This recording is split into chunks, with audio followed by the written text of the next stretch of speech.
The Forgotten Tribal Idol. A haunted thriller novel. The jungle was ancient. Alive. Breathing. It wasn't on any map, nor did it welcome visitors.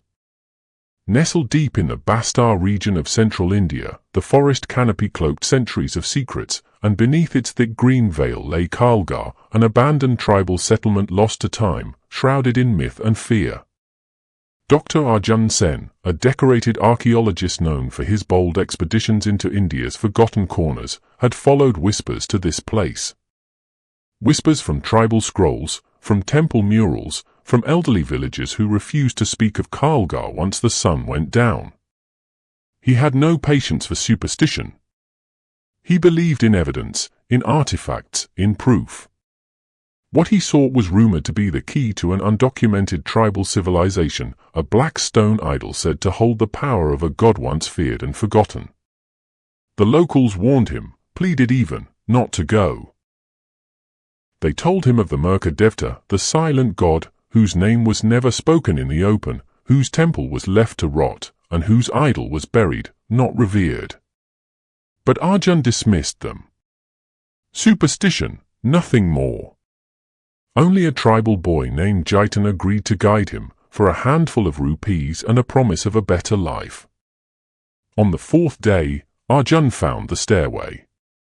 Covered in moss and buried under jungle debris, it descended into cold darkness. They followed it down into the earth. At the end was a chamber, silent, undisturbed for what felt like millennia. And there it stood, the idol. Carved from jet-black obsidian, shaped like a twisted figure with horns and hollow, bottomless eyes. The mouth was open, as if screaming into eternity.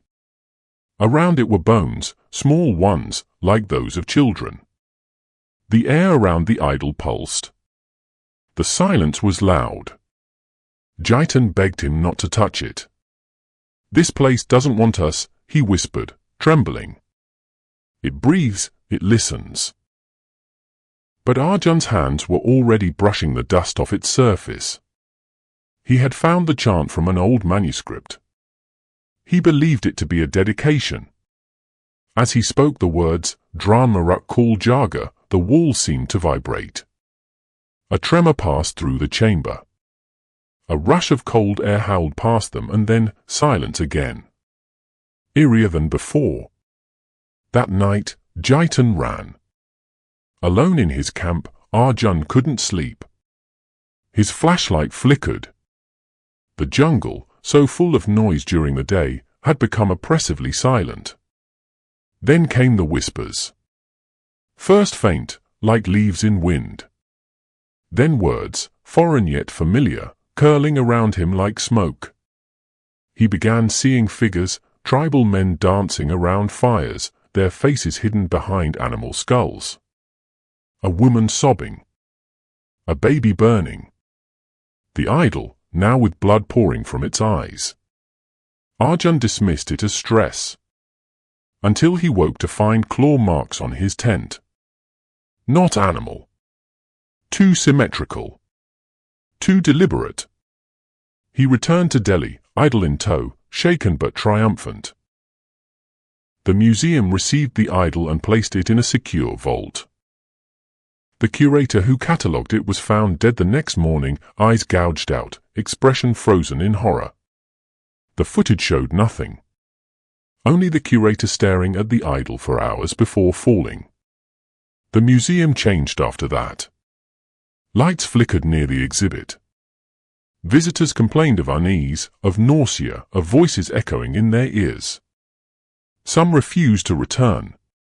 Then the night watchman died. Strangled.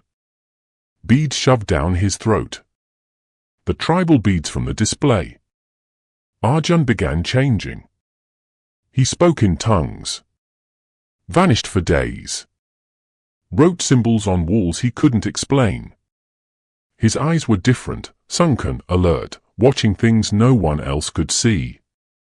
He approached Dr. Meera Das, a folklorist who had once studied tribal myths with him. He showed her the chant. She paled. It means, may the dark god rise and feed, she whispered. You didn't awaken a deity, you broke a prison. She researched feverishly. The Merkabah wasn't worshipped. He was imprisoned, sealed into the idol by an ancient blood rite. The idol wasn't a symbol of faith, it was a lock. And Arjun had opened it. As the deaths increased, 2 more staff found mutilated. Meera tracked down a remote-gone tribe that still remembered the old ways. Their elders told her the god could only be contained again where he was released, during a lunar eclipse, with blood. The blood of the one who woke him. But Arjun was no longer fully human. The god had taken hold. His voice was not his own. He spoke with many mouths. Meera, determined and terrified, lured him back to Kaalgarh. The jungle greeted them with unnatural silence. Shadows crawled in the corners of their vision. The eclipse began. The ritual circle was drawn. The idol, in its crate, pulsed like a beating heart. The tribal elders chanted. Arjun convulsed, laughed, screamed in tongues. He attacked. She begged him to remember who he was, who he had been. For a flickering moment, Arjun returned. Just enough. With blood streaming from his nose and eyes, he sliced his own palm, stepped into the circle, and chanted the sealing prayer. The ground cracked. The idol shattered. A black smoke shrieked as it was pulled back into the earth. And then, stillness. Arjun collapsed, eyes empty. And the forest sighed. Meera buried the fragments of the idol under the roots of a cursed banyan tree, as instructed. The site was sealed, cursed, and hidden again. She never returned to the city. She roams now, alone, guarding stories no one believes.